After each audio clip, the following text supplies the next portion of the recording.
Hello, everybody. Good morning. Such a pleasure to be here. I want to greet the organizers of Horizons. I've been a fan. I think this is, believe, my 6th edition or 5th. It's also a pleasure to be in Portland and my new friends that I have made here. I was trying to get informed about Portland and watching that series Portlandia. But as a Brazilian, I miss a lot of cultural references, so I'm all interested in understanding the identity of this place, where you're heading this amazing revolution in the psychedelic field that is going to splash all over the globe. So I just want to cherish the people of Oregon for this amazing historical accomplishment and say that I feel I'm in a kind of futuristic film watching, I can't go like this. What? Psilocybin products? It's just so amazing to see this happening. So many of us have been waiting to see, and people wouldn't imagine that this would be happening before FDA and clinical trials through other channels. So I'm quite pleased to be here. And I was asked to talk by Kevin about why the religious and spiritual model is important and how it differs from the clinical approach. So I want to say that this question, the first point to this question is that I think we need to think of this very premise of this question because it seems to presuppose that the clinical approach happens in some kind of neutral or a cultural space, when in fact, the clinical approach is the non-traditional approach, the weird and unconventional approach to psychedelics. In many ways, the recent one and the one that I feel puzzled to understand and to explain. Traditionally, psychedelics have been used by indigenous people and mestizo communities for millennia, or since time immemorial. And the clinical approach, as we know, is much more recent. And it's a kind of development on these foundations, as we've seen widely in the morning by different presenters. And so my own story is long, but in one line I tried mushrooms in Huautla when I was a recent anthropologist student in 1990 and spent 1 year doing field work and backpacking in Mexico and tried peyote. I did the classic Huautla in mushrooms in Huautla, peyote in Real de 14, and I also tried LSD. 5 years later, tried ayahuasca and went to the Amazon. So it's been almost 30 years that I have geared my entire career to study psychedelics, which comes out of a passion of this beautiful mystery and inspiration and blessing and teachings that we received from what we call sacred plants. And so I have published a lot of books, 25 to be more precise. I just want to point, been kind of hyperactive, inspired to take substances and write about it. It's been a life path for me, a nice lifestyle. This is called Uso Ritual das Plantas de Poder, so the ritual use of power plants doesn't translate so well, teacher plants or plant medicine, sacred plants. There's a debate on how we call them. And this is 14 years ago, and this is last year, so they're kind of, relatives. This is Uso de Plantas Psicoativas nas Américas, the use of psychoactive plants in the Americas. And another one that I forgot to bring, it's Prohibition, Religious Freedom, and Human Rights, regulating the traditional use of drugs.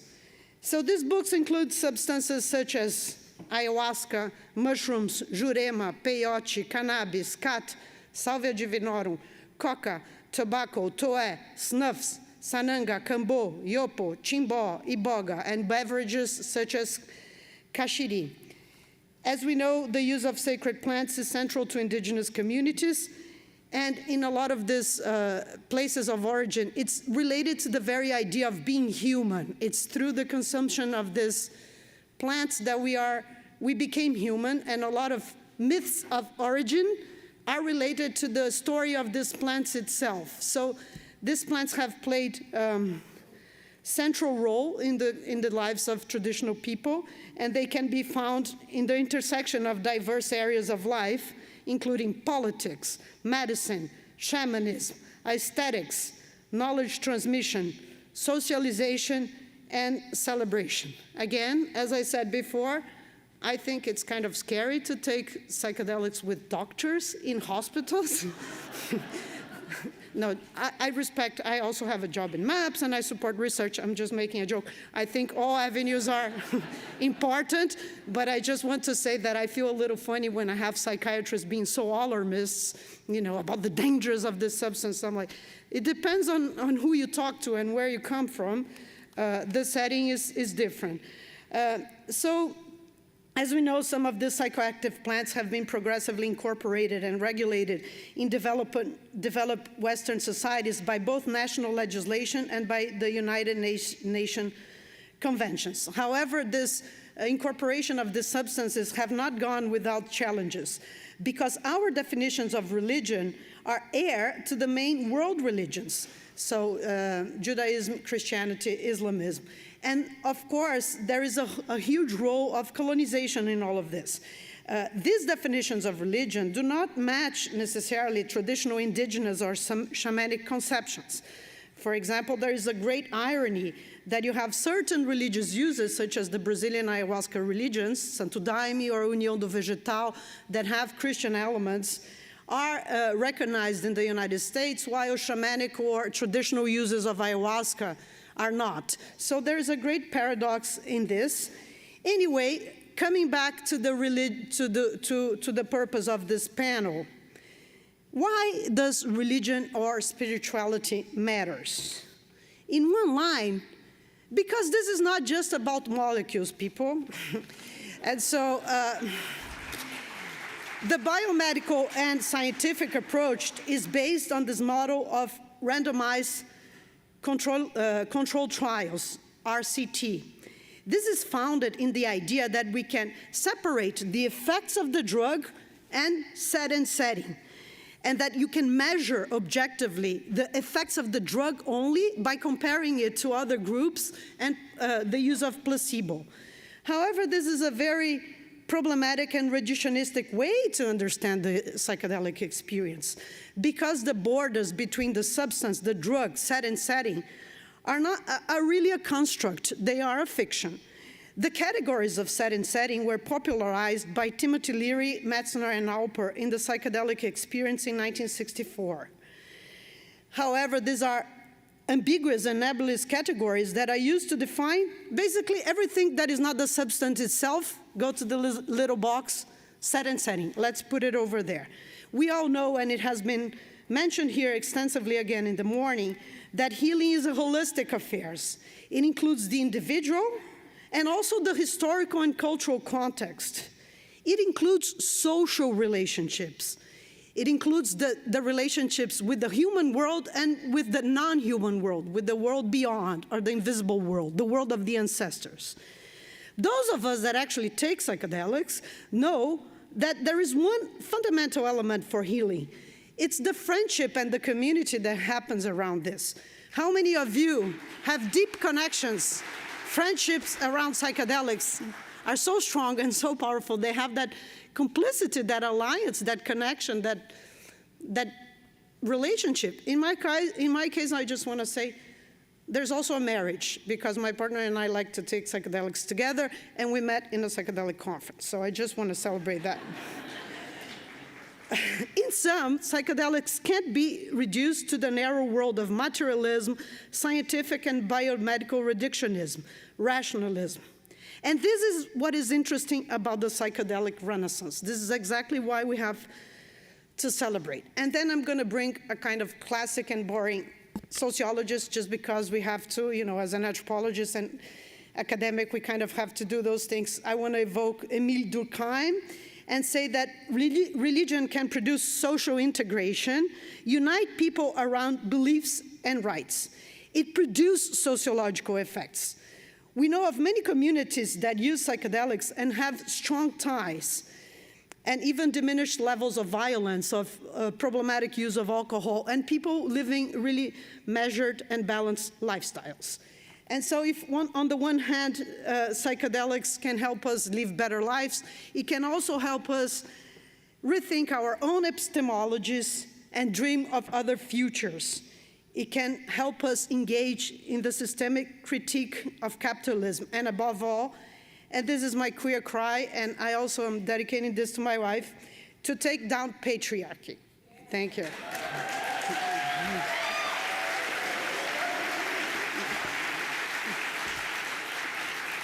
Okay, as we said, we're going to do a little bit of a different panel. So the model now, I'm going to ask, sorry, I can't find my notes now, Belinda to come next after me.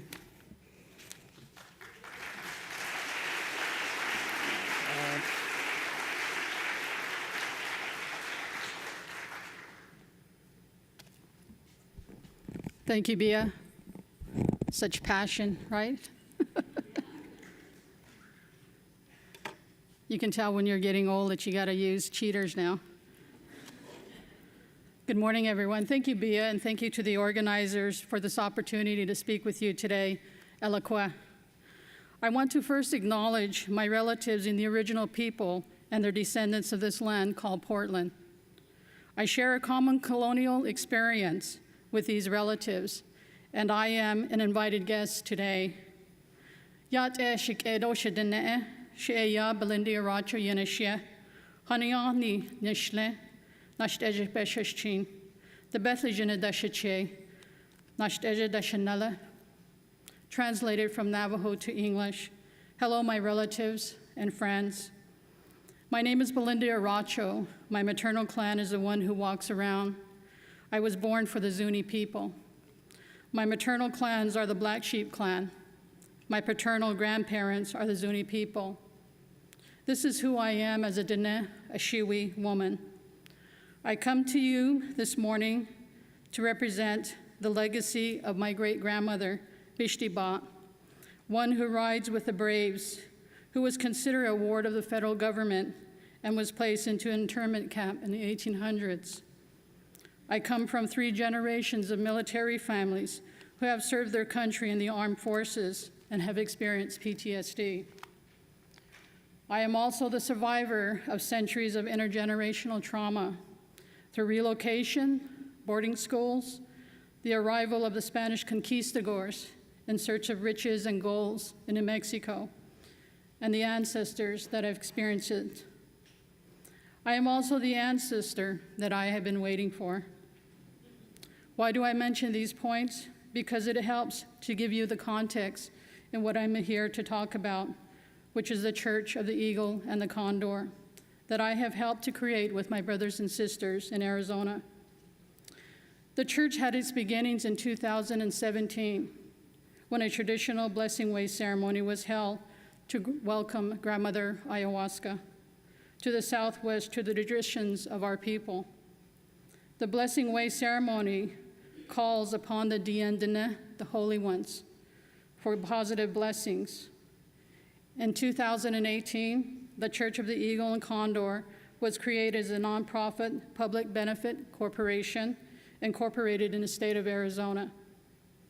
As a community, we are committed to the practice and the service that cultivates unity, community, and a connection with the Creator.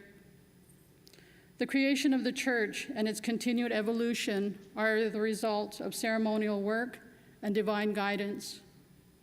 The church is in alignment with the prophecy of the eagle and the condor, the eagle representing the Western mindset and modern technology, the condor representing the earth-based wisdom cultures. For those of you that are unfamiliar with the prophecy of the eagle and the condor, it is told by many different ways among indigenous people across Americas. The gist of the prophecy is that when the condor and the eagle can fly together, then humanity will be able to live in peace and in harmony. In the case of our church, the Shipibo people of Peru have begun to share their spiritual traditions of ayahuasca ceremony with us, and I too have traveled to Peru. Convergent with our Native American teachings and principles, we have created a spiritual community across all races and the value of indigenous spiritual practices, emphasizing the importance of maintaining relationships that honor one's body, mind, soul, spirit, culture, and all of life. This is a time of coming together of people, ancestries, and traditions, along with the restoration of harmony between humankind, Mother Nature, and awakening from the illusion of a separation. The prophecy of the eagle and condor are utilized to form our cosmology understanding of the meaning and the purpose of life, humanity's place in it, the role of spirit, and to cultivate the tools to heal at the most fundamental spiritual, emotional, mental, and physical levels. In that, we are guided by each of the diverse cultures and traditions that we all come from. The foundations of our church are built upon values of reciprocity, which are the sacred teachings rooted in our native cosmologies of the universe and natural law. Right relationship, it is maintaining of our interconnectedness to human and other than human beings. It is also communalism. We have a community bond, and we support one another when needed. We participate in ceremonies, sweat lodges, talking circles, vision quests, rites of passage for our young women and our young men. We practice the value of social equity and justice through sacred activism, a transformative force based on compassion, including a spiritual knowledge, love, and courage. The last value is honor the sacredness of the earth, just as our ancestors have done for millennia. The sacrament of ayahuasca, in my traditional language, I refer to her as Shamasana Azet, grandmother medicine, is a central part of our spiritual practice. On June 9th, 2020, our attorneys for the Church of the Eagle and Condor filed a lawsuit with the federal government against the Drug Enforcement Administration, the U.S. Customs and Border Protection, the Department of Homeland Security. And due to the status of the Church and the Eagle's legal complaint filings, I am not at liberty to discuss the details. But what I can share with you are the elements of this complaint. There are 9 elements to this complaint. Number 1 deals with religious freedom, the Restoration Act. The second one is the First Amendment, free exercise of religion. Number 3 is the Fifth Amendment, procedural due process. Number 4, Fifth Amendment, substantiated due process. Number 5, the Fifth Amendment, equal protection. Number 6, the Ninth Amendment, unenumerated rights. Number 7, Freedom of the Information Act. Number 8, declaratory relief. And number 9, injunctive relief. In closing, I wanted to also share some observations, if I may, and feedback that I wish to share with all of you. As I have listened the last few days to the presentations of research and the legislation that has come out in Oregon. Not to state the first obvious point is, where are all of the Native people in the audience?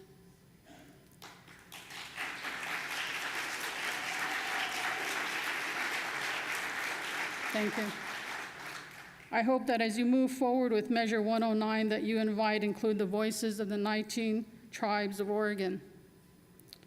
This means going beyond the land acknowledgement and reaching out to these communities. It is my hope that it is not just another exercise of colonial shapeshifting, that tribes are used too, and that the status quo remains. Eloqua. Thank you.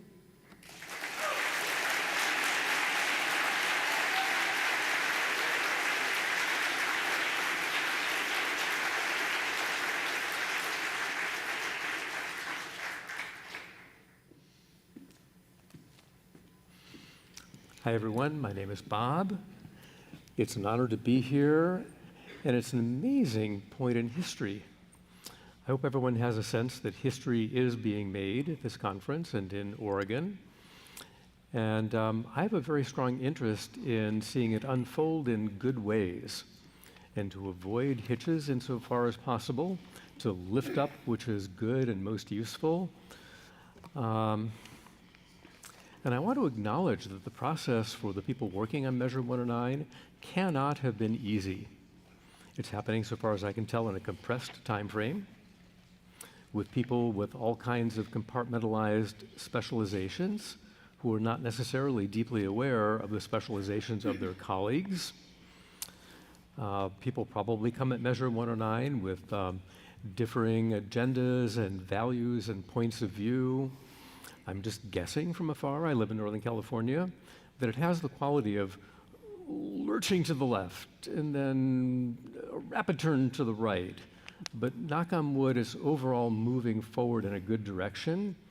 And I just admire the people who are able to stick with the process, listen to each other, bring their expertise to bear, be okay with compromise or provisional measures where those are needed. And, knock on wood, this will roll out in a very beautiful way.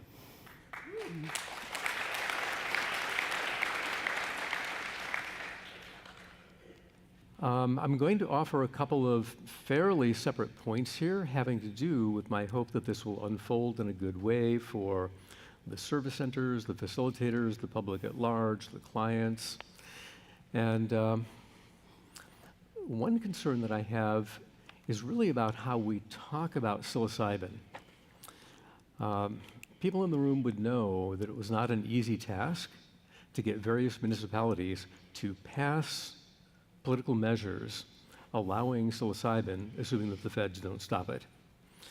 And one of the ways to do that is to put up a slide like this.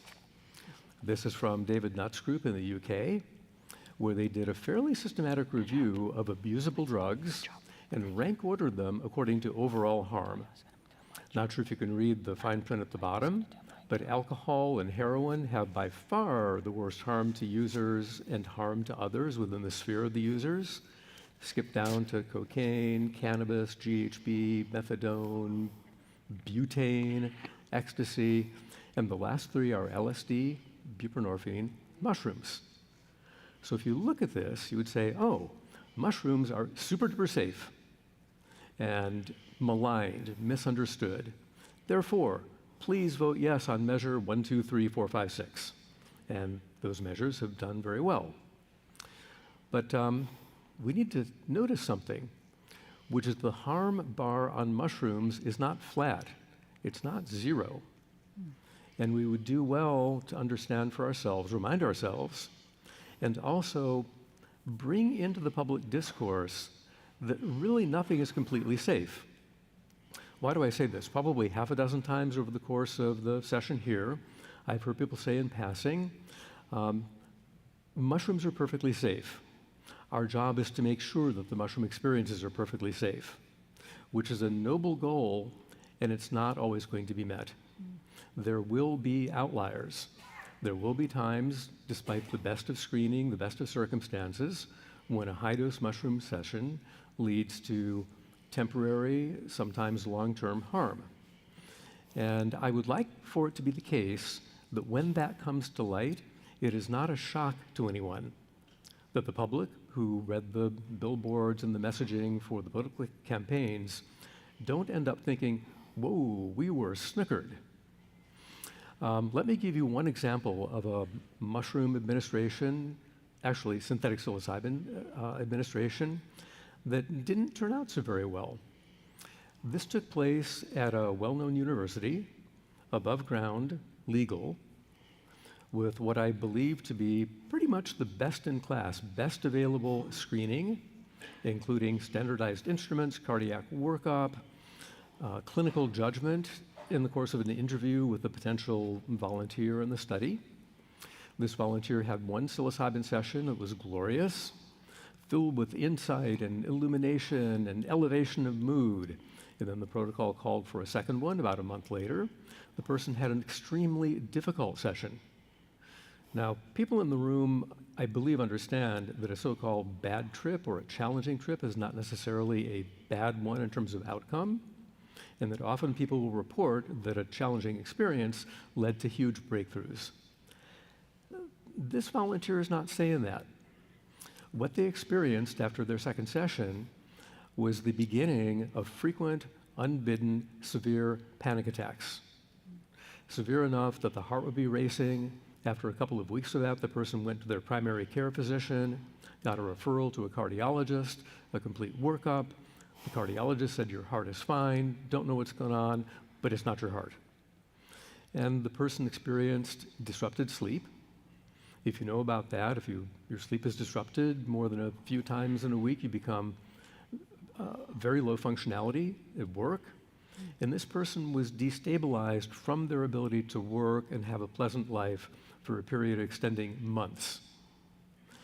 You might additionally think, well, so we sometimes hear people have a dark night of the soul, it takes a while to recover, but at the end of 6 months or a year, you look back on it and say, boy, that was really tough, but boy, did it land me in a better place.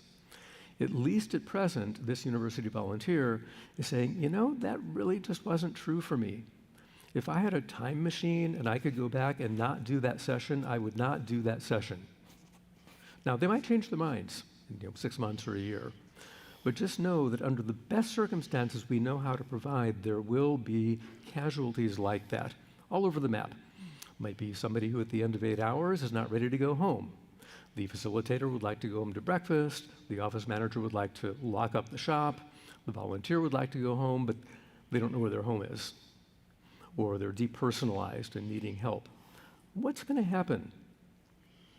What's the backup? So there'll be a spectrum of things that don't go very well. These will be outliers. I think they'll be very rare.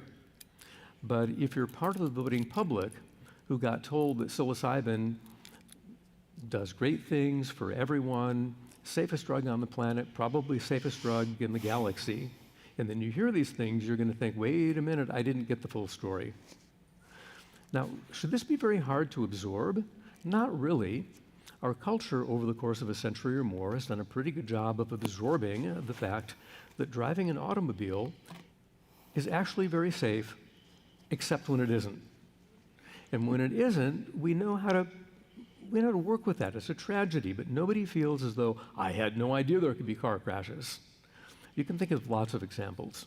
Recreational rock climbing. Most everyone knows that if a good instructor, a good climbing buddy, good equipment, the day is good, rock climbing is usually very, very safe, except when it isn't. So the call here is for us all to help the culture understand that the use of entheogenic materials, especially in higher doses, it is dose dependent, I think, it's not always going to be easy. Thank you.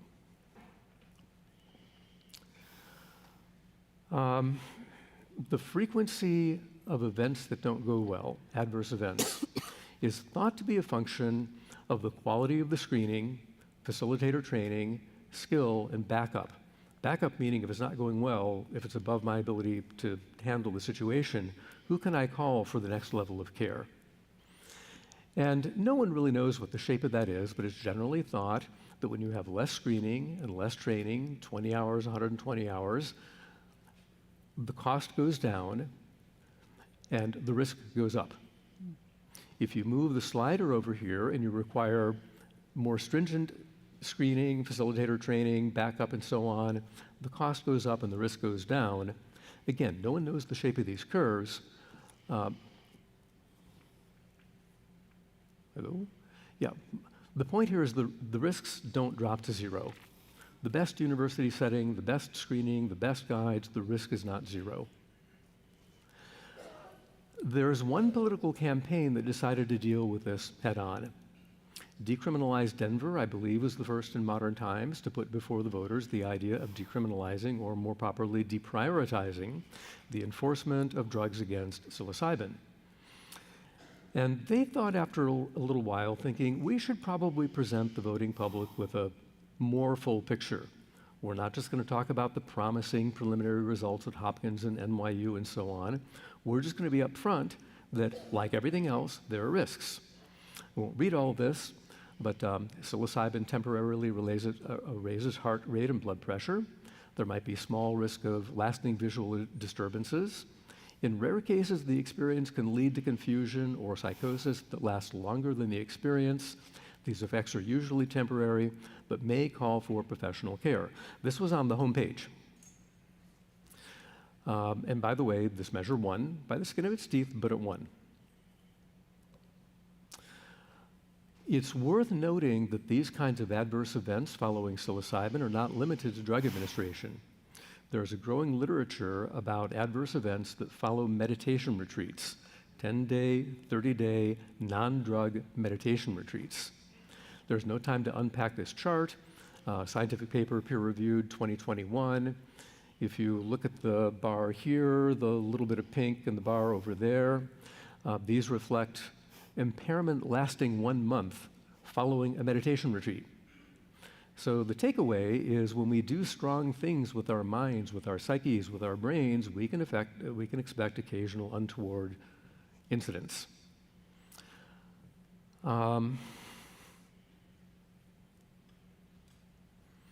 Last point here. This panel is ostensibly about spirituality and religion. Show of hands, please. Who would be willing to endorse that they've had powerful, potent, life-changing experiences that they would call religious or spiritual, even if those terms are not well defined? Whole bunch of people. How would you feel if you had that experience in a setting that was advertised this way? Please take a minute and peruse this menu from Sally's Cybin Services. This time is up. Yeah, way up. So I think this is going to be something like inevitable. There will be people who are doing what our culture does, which is to put a price tag on everything, becomes dissected, you pick and choose. And, I don't know, maybe this is a really good thing. It doesn't feel very good to me. I would not be drawn to this. And I would just invite the panel later on to consider this kind of marketing, this kind of pricing, and compare it to use cases that look like this, or like this, or like this, outdoors, or like this. And how do we think money should play a role in all of this? Thank you.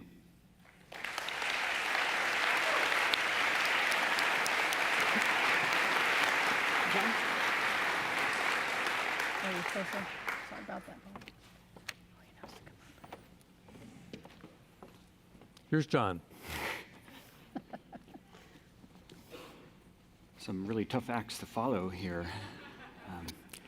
Such an honor to be here with you today. Thank you, Kevin, and the whole Horizons team for inviting me to speak, and also to the fellow panelists and Bia Labate specifically for your invitation and support for getting this opportunity. I'm going to pick up on the thread of Bob here on the question of affordability and the Measure 109 program and how it relates to religious practice. In the long-term history of psilocybin in the West, of course, we all know by now, if you didn't before you got here this weekend, that it begins with this story of Maria Sabina. And I like to think, as a thought experiment of Measure 109, to kind of ask these two questions as a potential metric to assess the quality of the Measure 109 program and the benchmarks that we need to be aiming for as we embark upon this historic experiment of reintroducing or introducing, depending on your perspective, psychedelic healing into the mainstream society through a government-sanctioned and a government-regulated program.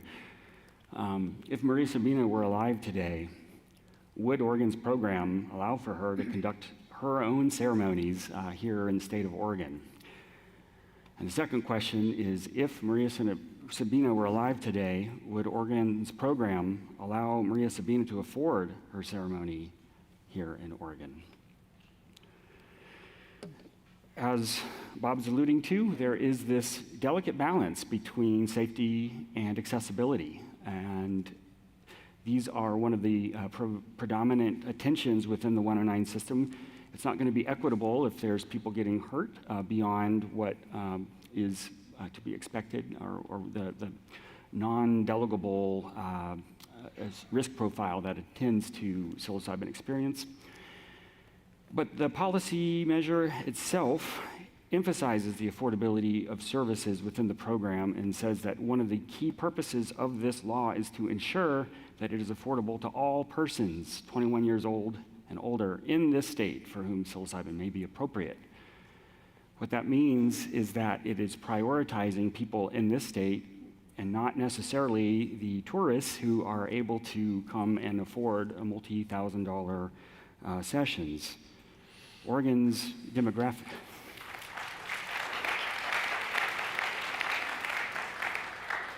Oregon's poverty data is similar to that nationally. We have 13% of our residents live in poverty, and 40% of those live in deep poverty, which is 50% of the poverty line. For those who don't know, what that means is for a family of four, that's $26,000 less, or a monthly income of less than $2,200. The overall picture of Oregon is over 500,000 people in Oregon are currently living at or below the poverty line, and nearly 250,000 are even half of the poverty line. So as we start this commercialized system of mystical experiences, there's multiple reasons why people take psychedelics. We don't mean to presume that it's all this mystical, religious type experience, but for many people, Pew Research data shows that less than half of all people in the United States today self-identify as ever having had a mystical experience in their entire lives. So when you're talking about a system that costs, projections around a minimum of $1,500 to $2,000 for a session, we run the risk of Oregon not only being the first state to create a legal regulated psychedelic services program, but also to become the greatest purveyor of spiritual inequity in the world, where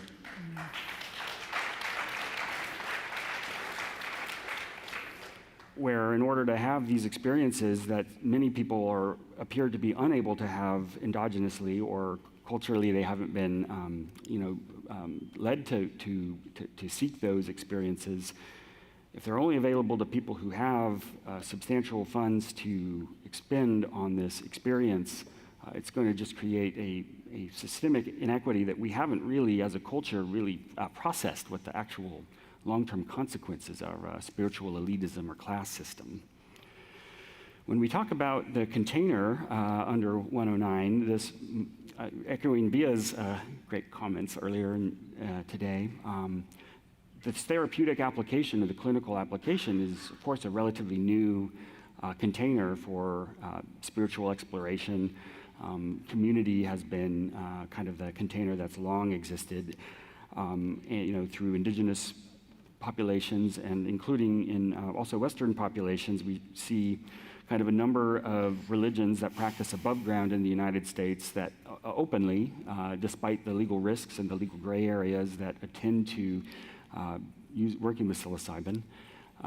So we have that, and the hope here is that we can use community resources as an alternative to the exchange of money and providing a lower cost option of services to get this below $1,500 to $2,000 minimum per session.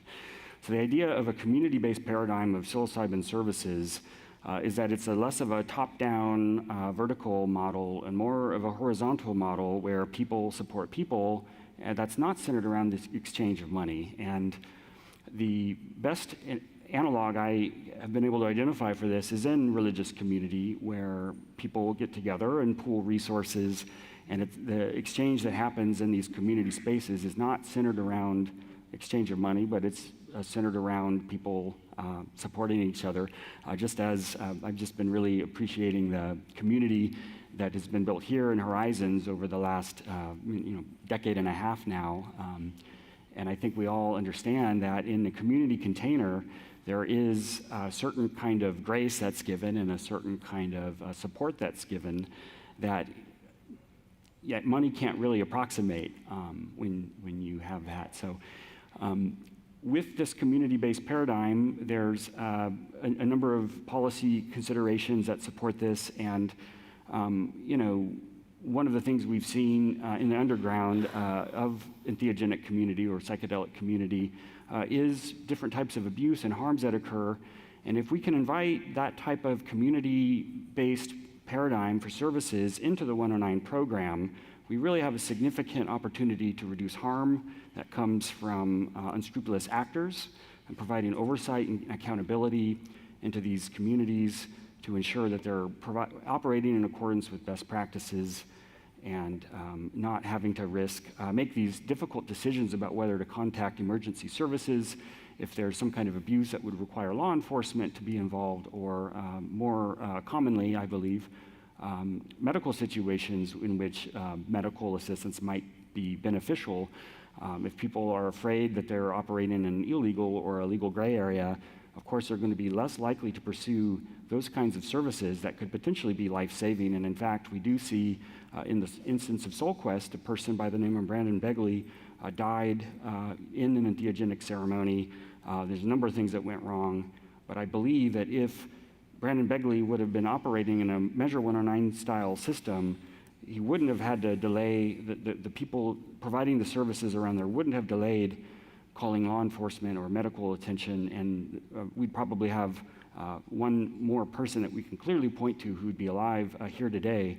So this is really such an important piece, that we not relegate these kinds of practices to remain underground, but that we create a system that allows and optimizes for these kinds of experiences, so that they're not only legal but also affordable to all people.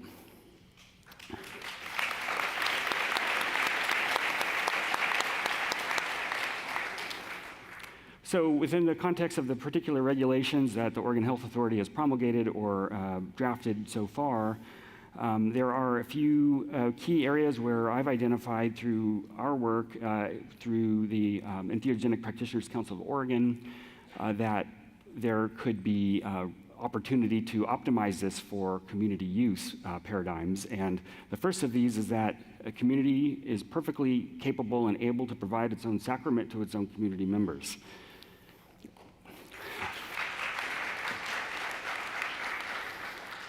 One of the barriers to that is this mandatory potency testing of all batches of mushrooms that are going to be, that is at present expected to be required in the 109 program.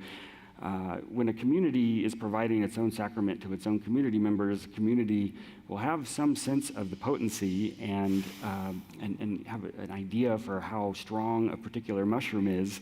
So in order to send it into this commodified, commercialized system where it must undergo routine potency testing for every batch, adds to the cost and doesn't serve a clear government purpose. So just in closing, we're running out of time here, but going back to Maria Sabina, if the answer to either of these two questions is no, if Maria Sabina would not be allowed to operate her ceremonies here, or if she weren't able to afford her ceremonies here, Oregon may well become or perpetuate one of the greatest instances of cultural inequity that we have in society today, where we take a religious sacrament from an indigenous community, put it in the Western world behind paywalls that make it inaccessible and otherwise illegal to access by people who are unable to afford it, including the marginalized people who stewarded these medicines and healing modalities for us here today. Not that they did it for us, but that we benefited from that stewardship. So I just want to thank you all, and I think as Oregonians, it is up to us. We do have the opportunity to build this program in a way that supports equity in the world's first psychedelic services program. Thank you very much.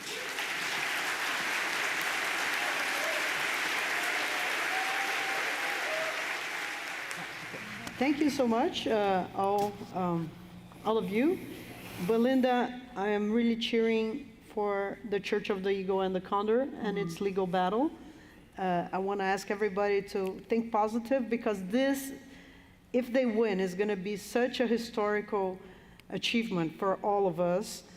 And I know you're not in liberty to discuss, so I'm going to ask something different, although I'm really curious about that.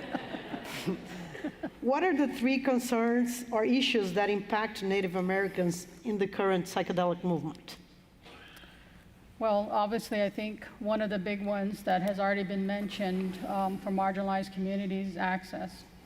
And one of the big questions for me that I have is how do we go about moving forward when we, on the reservations primarily, we have a federally healthcare system, and it usually is not impacted by what happens at a state level. And so how do we begin to move forward and get these medicines to Native American people that really need them? As I indicated earlier when I did my introduction, the intergenerational trauma is very compounded. And you know, recently I went back to the reservation. My community is in Navajo. And it was very evident that we are at a place now in our communities where we're killing each other. And that needs to change. And so I think that's clearly one of the big pieces for me that I think about that needs to be addressed. Thank you. Bob, I didn't know you were working. I didn't know your marketing abilities. I'm going to be asking a question about that. Measure 109 may yield retreat centers offering menu experiences, options, and extra costs add-ons. One of your slides was a nice caricature of this. Okay, facilitators and operators, of course, have to have a decent income. In indigenous cultures, how are the practical living needs, facilitators, shamans, etc., taken care of? How is this handled in a modern, entheogenic, inclusive communities? I'm counting on you to answer that. Do you want to go for it? It's really hard to speak uniformly about this because there's such a wide variety of religious practice, entheogenic religious practice across cultures, and even within the communities that practice above ground within the United States.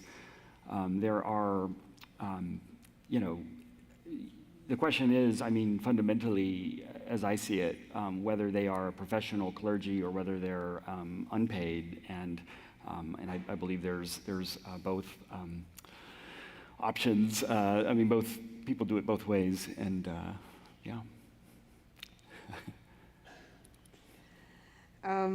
Okay, Bob, I'm going to go another one for you then. Given that the risk of adverse events, whether enduring or brief, gross or subtle, cannot be reduced to zero, how can this be communicated in entheogenic communities responsibly, yet without raising undue concern or alarm? Well, we get to practice that. Imagine somebody hitting the age of 15 and a half in our culture in most states, and about to get a learner's permit driver's license. No parent is going to say, driving a car is safe, have at it. And we just understand from looking around us that usually it's very safe until once in a while it isn't safe.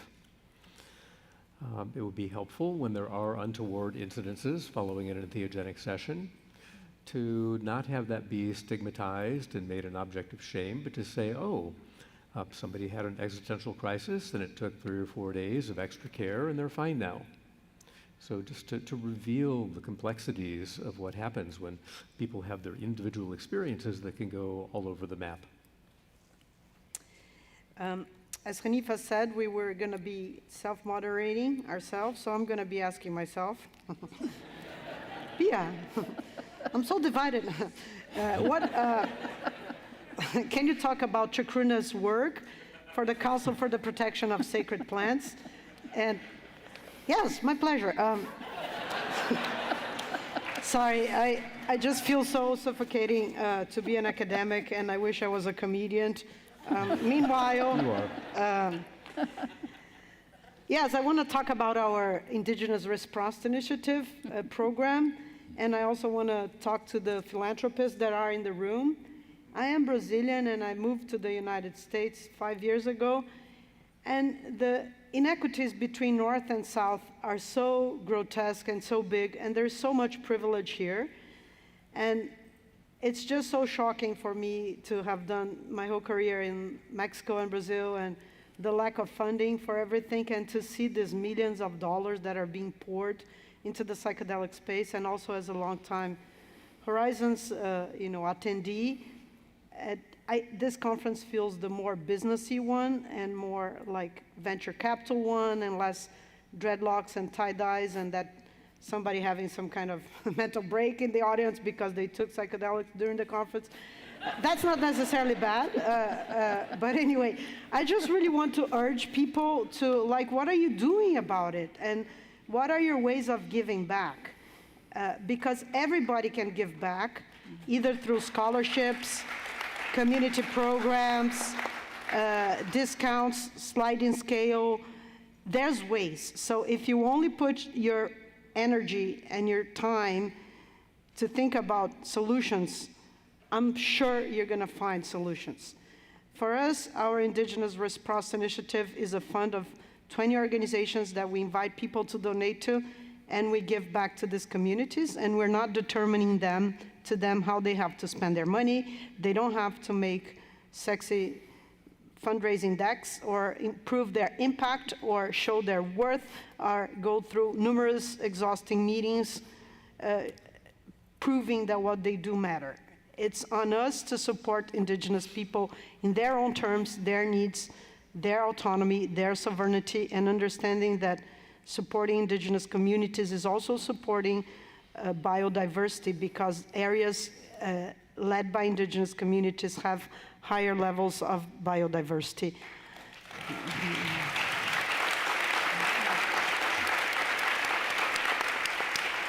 I'll go back to my colleagues.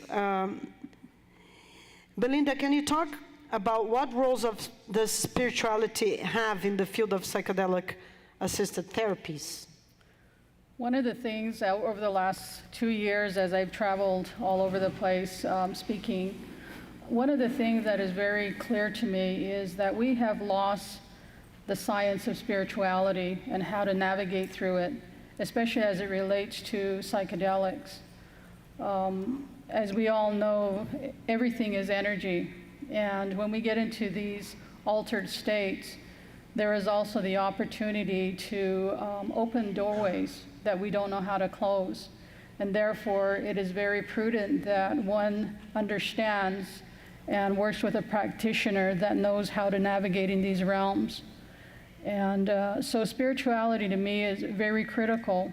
In my traditional teachings of the Dene culture, they say that we have 4 bodies. When we come into this physical life, we come in as spirits. And then we go through the evolution of our coming in a form as a baby, our adolescence, adult life, elderhood, and then we turn back to spirit. And the cycles of that as a human being are also similar to what our plants relatives experience as well. And we need to be mindful of that as we do this important work that we are all charged with. And that includes the business aspect of it as well. I'm going a little bit more into this because it's important to bring this up, is that in our indigenous cultures, we look at the life cycle from birth to birth, from cradle to cradle. In Western mindset, we are taught to learn from cradle to grave, and that's it. And what we need to be mindful of in a business context is how do we make sure that we're ensuring that that full cycle is considered as we create these business models. So, thank you.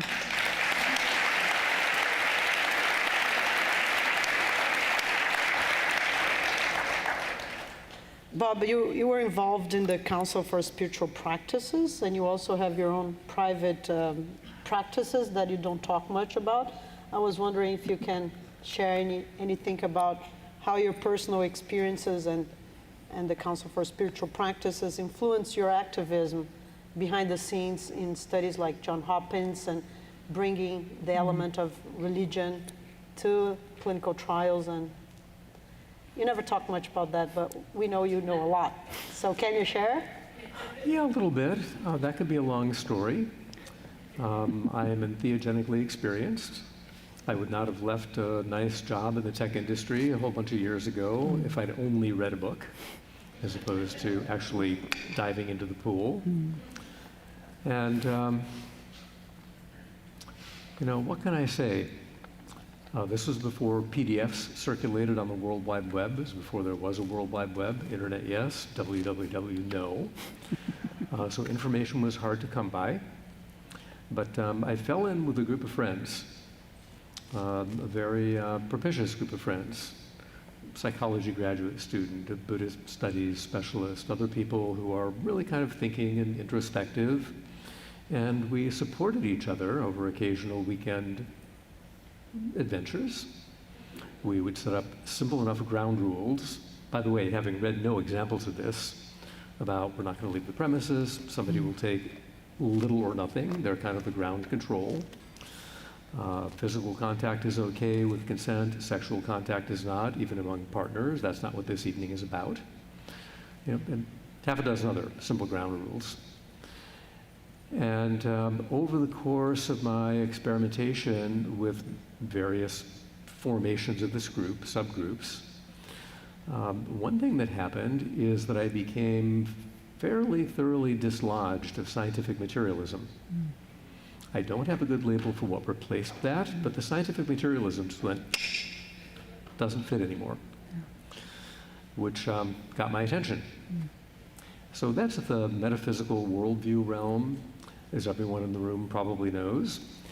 Things come up about one's history, relationships, family history, little woundings, little bits of trauma. And when you're with groups where there's a high level of familiarity and trust, those things can be talked about the next day and processed, and not on a timeline, not constrained to a 50-minute meeting, not constrained to meeting for the same 50 minutes next week. It happened in a much more organic way. So I have long been interested in these models that allow people who already have bonds of trust and affection to occasionally get together, construct for themselves circumstances that allow for this holotropism, for lack of a better word, unprogrammed largely holotropism.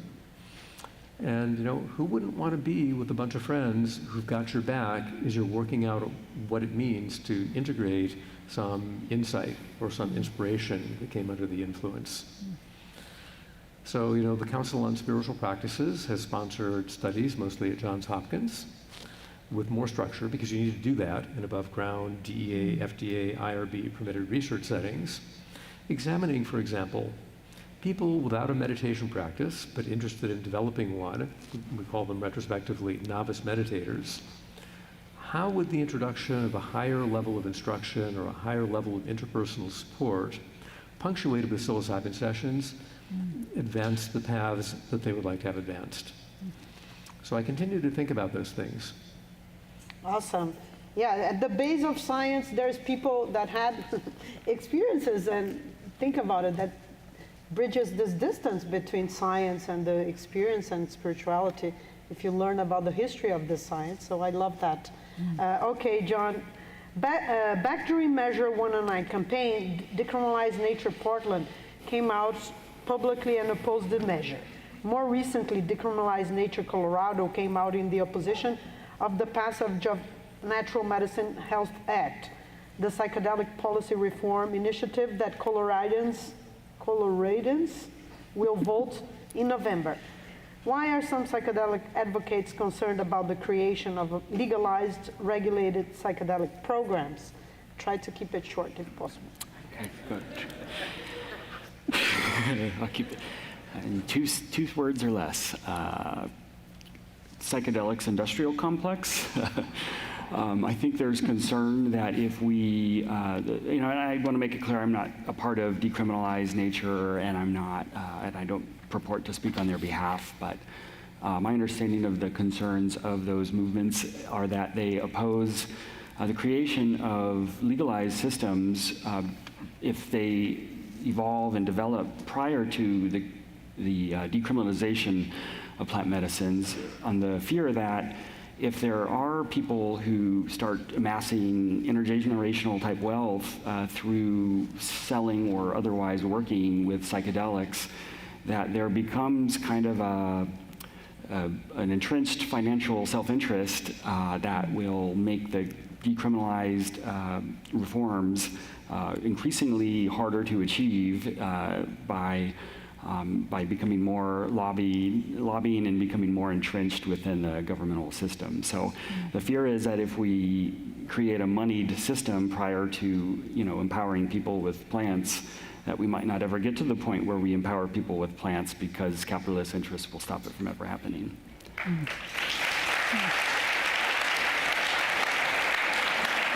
Okay.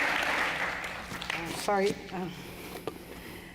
The time is up. I want to say my two last cents about all of this. I want to tell folks that Chacruna published today a response to the critiques that have been done by against this measure in Colorado. So I want to invite everybody to join online and read the response from the campaign. And I just want to also talk one final word about Chacruna's Council for the Protection of Sacred Plants.